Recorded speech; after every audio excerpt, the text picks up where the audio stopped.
വർഷരാജി നമ്മൾ പ്ലാന്റാർ ഫേഷ്യേറ്റിസിനെ കുറിച്ച് സംസാരിച്ചുകൊണ്ടിരുന്നത്. അപ്പം നമ്മൾക്ക് ചില ഹോം റെമഡീസ് എന്തൊക്കെയാണെന്ന് നോക്കാം.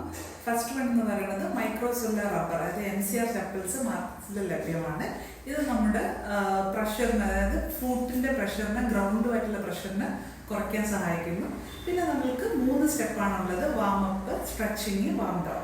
അതിൽ വാം അപ്പിൽ നമ്മൾക്ക് ചെയ്യാൻ പറ്റുന്ന ഹോം റെമഡി എന്ന് വെച്ചാൽ നമുക്ക് മുറിവെണ്ണയോ അല്ലെങ്കിൽ ചന്ദനം എന്ന് പറഞ്ഞ ഒരു മെയിൻ ഡ്രഗ് ഉണ്ട്. ഇതിൻ്റെയോ തൈലം നമ്മൾക്ക് ലഭ്യമാണ്. ഇത് കുറച്ച് ചൂടാക്കിയിട്ട് നമ്മുടെ പാദത്തിനടിയിൽ നന്നായിട്ട് തേച്ച് പിടിപ്പിക്കുക എന്നുള്ളതാണ് വാം അപ്പിൽ. ഇനി അടുത്തത് പറയുന്നത് സ്ട്രെച്ചിങ് ആണ്.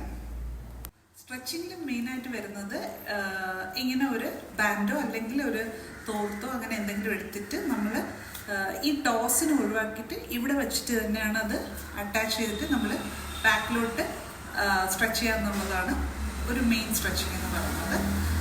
കറക്റ്റായിട്ട് ഇങ്ങനെ തന്നെ മാക്സിമം ചെയ്യുക. ഇത് 1 to 10 വരെ കൗണ്ട് ചെയ്യുക. അങ്ങനെ ഒരു 3 times കൗണ്ട് ചെയ്യുന്നത് ഇത് ഒരു എക്സസൈസാണ്. ഇനി നെക്സ്റ്റ് ഒരു സ്ട്രെച്ചിങ് എങ്ങനെയാണെന്ന് വെച്ചാൽ നമ്മുടെ ബോഡി കംപ്ലീറ്റ് ആയിട്ട് ഈ ഒരു സ്ട്രെച്ചിങ് വളരെ ഇമ്പോർട്ടൻ്റ് ആണ്. ലൈക്ക് ദിസ് പ്രോസസ്സാണ്. അത് തണുത്ത വെള്ളത്തിൽ കാല് ഇറക്കി വയ്ക്കുക എന്നുള്ളതാണ്. Take care.